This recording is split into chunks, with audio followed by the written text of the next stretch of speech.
여러분 안녕하십니까? 채널K 뉴스입니다. 제18기 민주평화통일 자문회의 뉴욕 협의회장에 박동주 전 수산인협회 회장이 임명됐습니다. 박 회장은 한반도 긴장이 고조되고 있는 시점에 중책을 맡게 돼 어깨가 무겁다며 한반도의 평화와 안정을 위해 해외 동포들에게 주어진 임무를 열심히 해 나가겠다고 밝혔습니다. 보도에 김지수 기자입니다. 뉴욕 총양사관은 오늘 오후 보도자를 통해 민주평화통일자문회의 사무처가 임명 위촉한 자문위원 및 간부위원 위촉 및 임명 사실을 알렸습니다. 평통자문위원은 뉴욕 협의회가 186명으로 17기보다 15명이 증가했으며 필라델피아 협의회는 17기보다 2명 증가한 55명이 위촉됐습니다. 함께 발표한 간부위원은 직능운영위원회 김동석 시민참여센터 상임이사가 뉴욕 협의회장은 박동주 전 수산인 협회장이 임명됐으며 필라델피아 협의회장에는 정미호 전 필라 한인회장이, 상임위원회는 윤정남 청과협회 상임고문이 각각 임명되었습니다. 기쁘다 이런 것도 있지만은 사실 그 부담이 더 많습니다. 이렇게 얼마나 잘할 수 있을 것인지 우리 평통에도 유명한 분들이 많이 있으니까 서로 맞대고 일을 해서 우리 교포사회에서 꼭 필요한 그런 단체로서 한번 거듭날 수 있도록 열심히 해보겠습니다. 1981년 이민가 수산업에 종사해온 박동주 회장은 제19대 뉴욕 한인수산인협회장, 호남 항우회장을 역임했으며 그동안 평통위원으로 활동해왔습니다. 채널K 뉴스 김지수입니다. 뉴저지 경제인협회가 차세대 무역인 양성을 위한 글로벌 창업 무역 스쿨 프로그램을 시작했습니다. 2박 3일의 일정 동안 무역 실무를 익히고 글로벌 마인드를 함양하는 동시에 전 세계 차세대 인적 네트워크에 동참하게 됩니다. 보도에 지한샘 기자입니다. 뉴저지 한인경제인협회가 주최하는 차세대 글로벌 창업 무역 스쿨이 오늘부터 시작됐습니다. 오늘 오전 뉴저지 더블트리 호텔에서 열린 개회식에는 손호균 회장과 협회 임원들이 무역 스쿨에 지원한 54명의 차세대 한인들에게 2박 3일의 일정을 소개하는 시간을 가졌습니다. 뉴저지 경제인협회의 차세대 무역 스쿨 프로그램은 미 국방부 육군연구소 출신의 이경석 박사, 브리지포트 대학 이정규 교수, 세계 한인무역협회 이영현 회장 등이 강사로 강의를 진행하고 참가 학생들이 소그룹으로 나뉘어 창업을 주제로 프로젝트를 진행합니다. 그룹 프로젝트를 해서 그걸 2박 3일간 한 다음에 마지막 날 졸업식 할 때 가장 좋은 프로젝트를 만들어낸 그룹에 상을 주고 여기서 우승을 하면 다시 세계 한인무역인협회 총회 할 때 가서 거기서 다시 경쟁을 해서 우승을 하면 세계 한인무역인협회에서 투자를 해서 차세대 글로벌 창업 무역 스쿨 참가자들은 전 세계 75개국 147개 지회 회원들과 글로벌 네트워크를 구성하게 됩니다. 세계 각지의 차세대 한인들이 무역과 창업과 관한 아이디어와 정보를 교환하고 나아가 글로벌 투자가 이어질 수 있도록 지원하고 있습니다. 전 세계에서 살고 있는 필요한 자원이나 그 제품들에 대해서 정보가 교류가 되고요. 그 자리에서 실제로 비즈니스도 일어나고 있기 때문에 그곳이 아마 가장 지금 현재 활발하게 이루어지고 있는 선후배 간의 그 월드 다 차세대들만이 가지고 있는 경쟁력 있는 네트워크라고 볼 수 있습니다. 일요일까지 뉴저지 포트리 더블트리에서 진행되는 차세대 무역 스쿨 주요 강의는 일반인들에게도 개방되어 있어 누구나 청강이 가능합니다.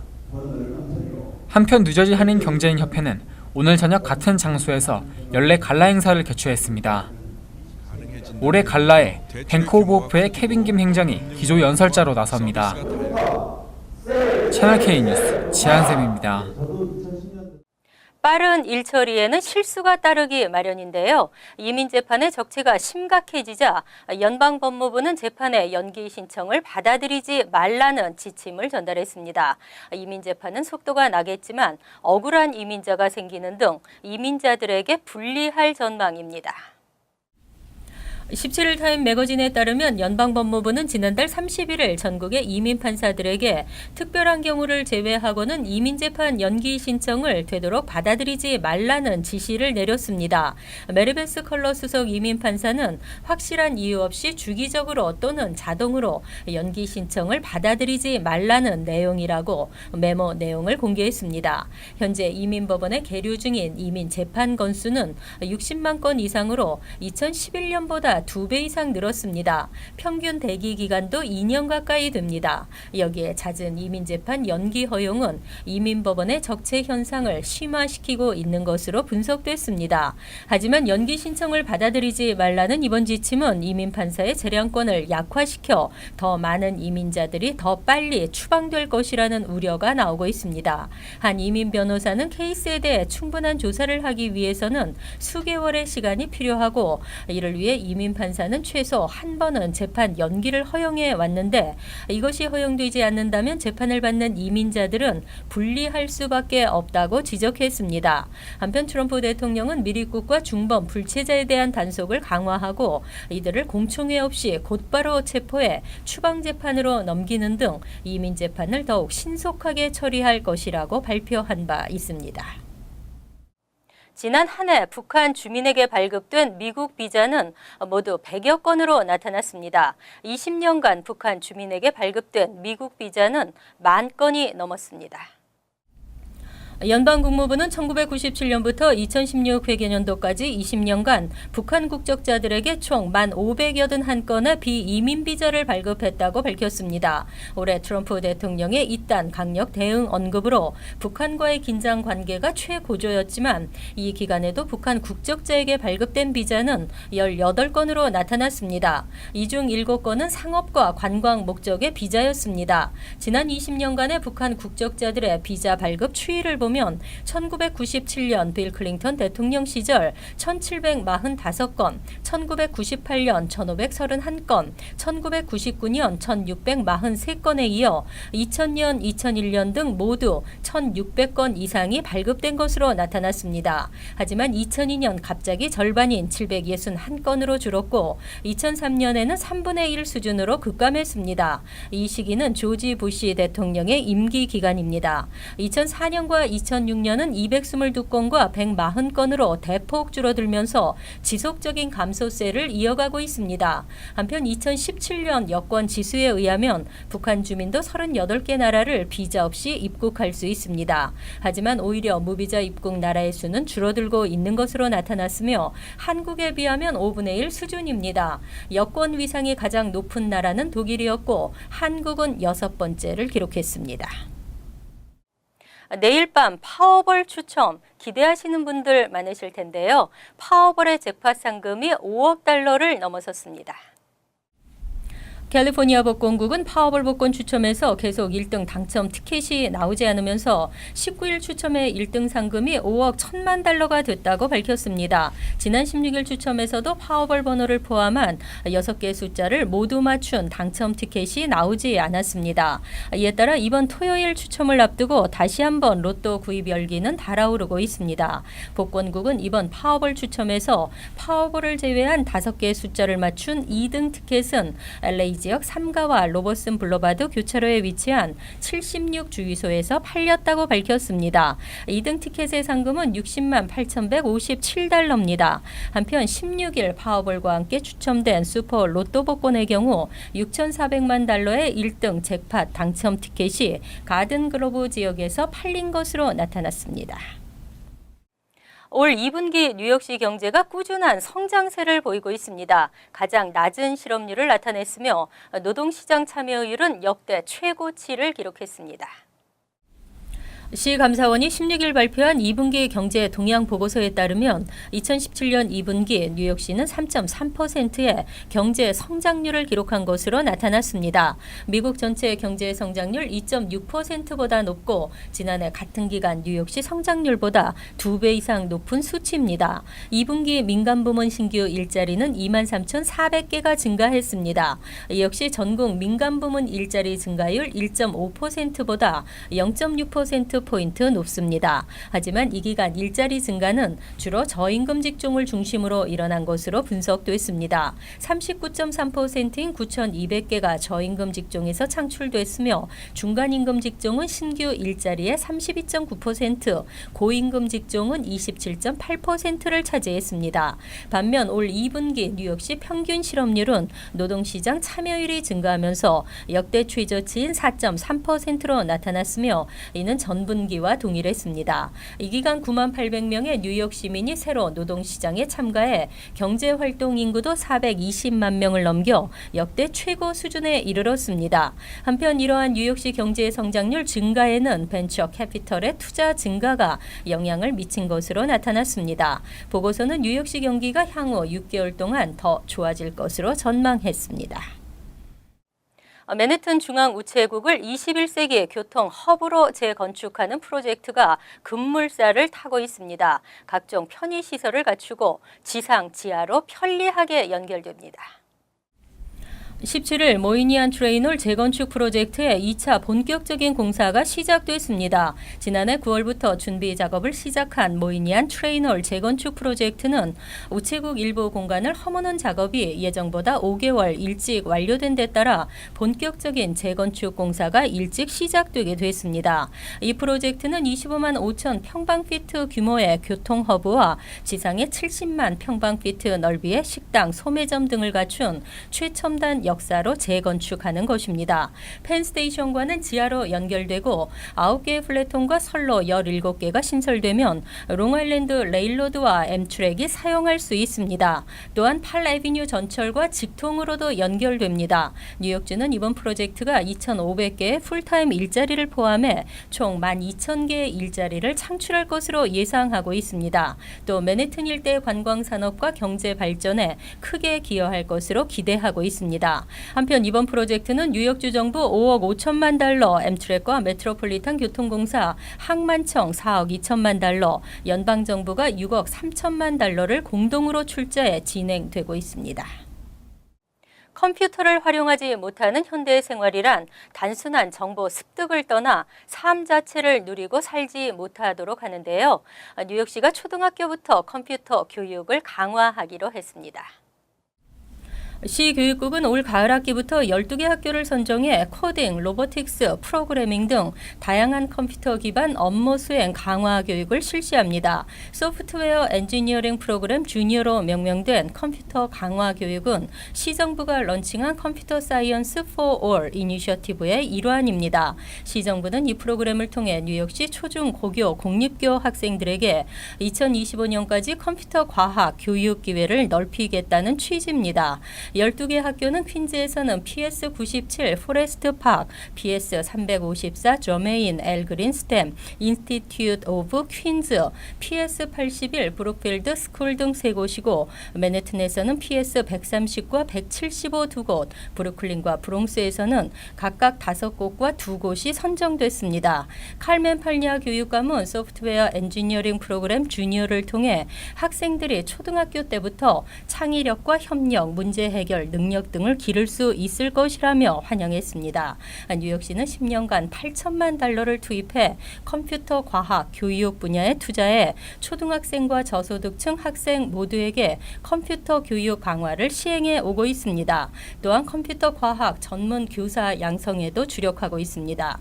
빌 드블라지오 시장은 초등학생들에게 컴퓨터 교육을 제공하는 것은 우리의 미래를 위해 투자하는 값진 일이라고 밝혔습니다.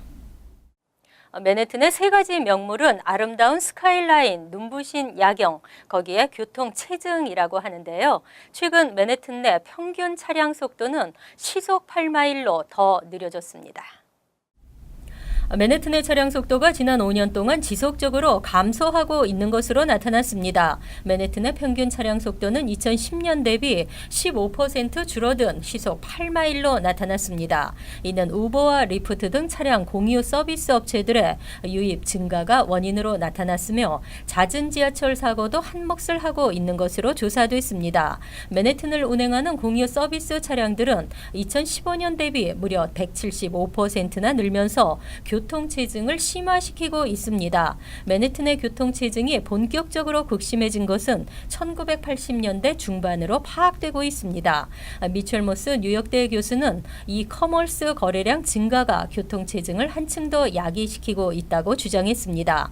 모스 교수는 아마존의 급성장은 온라인 쇼핑 거래량 상승으로 이어지며 배달 차량들의 맨해튼 유입을 늘렸다고 밝혔습니다. 하지만 폴리 트로텐버그 뉴욕시 교통국장은 교통체증의 주 원인은 뉴욕시의 인구 증가에 기인한다고 반박했습니다. 한편 최근 앤드류 쿠오모 뉴욕 주지사는 교통혼잡세를 재추진해 교통혼잡을 해소하려 하고 있습니다. 이어서 LA 지역 한인사회 소식입니다. 남가주 지역의 주택 렌트비 상승이 물가 종합지수 상승 속도보다 빠른 것으로 나타났습니다. 주류 언론에 따르면 지난 17년 동안 LA와 오렌지 카운티 등 남가주 지역의 주택 임대 지수와 주민의 소득, 생활비 수준 등을 종합적으로 나타내는 소비자 물가 지수를 비교 분석한 결과 주택 임대 지수 상승률은 102% 증가한 반면 물가 지수 상승률은 53%를 기록해 렌트비 상승률이 물가 상승률보다 2배 가까이 빠른 것으로 조사됐습니다. 특히 2000년 이후 CPI는 연평균 4.2%의 상승률을 보였지만 1인 소득 증가율은 LA와 오렌지 카운티는 3.5%, 인랜드 엠파이어는 2.8%에 그친 것으로 나타났습니다. 한편 지난달 남가주 지역의 주택 임대 지수는 지난해 같은 기간에 비해 5.2% 상승한 것으로 나타났습니다. LA 카운티에서 웨스트나일 바이러스 감염 환자가 증가해 주의가 요구되고 있습니다. LA 카운티 보건국은 올해 보고된 웨스트나일 바이러스 감염 환자 수는 현재까지 총 22명으로 이 가운데 19명이 병원에서 치료를 받고 있는 것으로 나타났다고 밝혔습니다. 특히 당국에 따르면 웨스트나일 바이러스 감염 사례는 샌퍼난도 밸리 지역에서 집중적으로 보고되고 있으며 지난 한 주 동안 49마리의 웨스트나일 바이러스 모기가 발견된 것으로 알려졌습니다. 이에 대해 당국은 주민들에게 주택 창문에 방충망을 설치하고 집 주변 화분 등의 물을 자주 교체해 줄 것을 당부했습니다. 간추린 소식입니다. 1시간 남짓한 사이에 2건의 은행 권총 강도 사건이 발생했습니다. 16일 오후 12시 25분쯤 맨해튼 유니언 스퀘어에 있는 HSBC 은행에 40대 흑인으로 추정되는 남성이 50대 은행원에게 현금을 요구하는 메모를 건넨 뒤 은행원이 이를 피하자 도주했습니다. 1시간 후 용의자는 브로드웨이 선상의 체이스뱅크에 들어가 똑같은 수법으로 현금을 요구한 뒤 은행원이 건네준 현금을 갖고 달아났습니다. 최준희 전 뉴저지주 에디슨 시장이 성소수자 차별 소송에 휘말렸습니다. 17일 변호사 에릭 골드먼은 최근 최 전 시장이 이사장으로 있는 정책연구기관을 상대로 소송을 제기했습니다. 소장에는 최 이사장이 성 정체성을 이유로 차별을 해 평판에 손상을 입었으며 정신적 피해를 당했다고 되어 있습니다. 이 회사에서 이사로 활동한 골드먼은 최 이사장이 나에게 게이 커뮤니티에 연락책이 되라고 요청한 것은 매우 부적절했다고 밝혔습니다. 16일 뉴저지 팰리세이즈팍 폴킴 교육위원이 버겐 카운티 인권국 시니어 서비스부 산하 팰리세이즈팍 시니어 액티비티 센터의 디렉터로 임명됐습니다. 펠팍 노인 아파트에 위치하고 있는 펠팍 시니어 액티비티 센터는 하루 평균 100여 명의 노인들이 이용하고 있으며 이들 중 90%가 한인 노인들입니다. 김 교육위원은 이달 28일부터 근무하게 되며 친부모를 모시는 마음으로 임무를 충실히 수행해 나가겠다고 밝혔습니다. 맨해튼의 한 식당 영수증에 또다시 아시안을 비하하는 단어가 발견됐습니다. 16일 지기 차오라는 한 아시안 여성은 맨해튼 이스트 빌리지에 있는 코너스톤 카페에서 발급한 영수증 사진을 자신의 페이스북에 게재했습니다. 8월 16일자로 찍힌 이 영수증에는 손님 이름을 칭총이라고 표기했습니다. 칭총은 아시안을 낮춰 통칭하는 은어로 차오는 친구 어머니가 식당에서 음식을 주문했다가 받은 영수증이라고 밝혔습니다. 환율과 증권 소식입니다.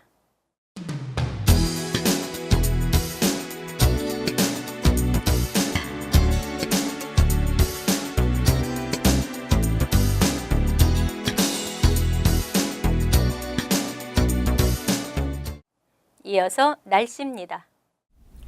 토요일은 곳에 따라 가끔 흐리는 날씨지만 대체로 맑겠습니다. 낮 최고 기온은 87도, 섭씨 31도, 밤 최저 기온은 70도, 섭씨 21도로 예상됩니다. 일요일은 대체로 맑은 날씨를 보이겠습니다. 월요일도 대체로 맑은 날씨가 이어지겠고 무덥겠습니다.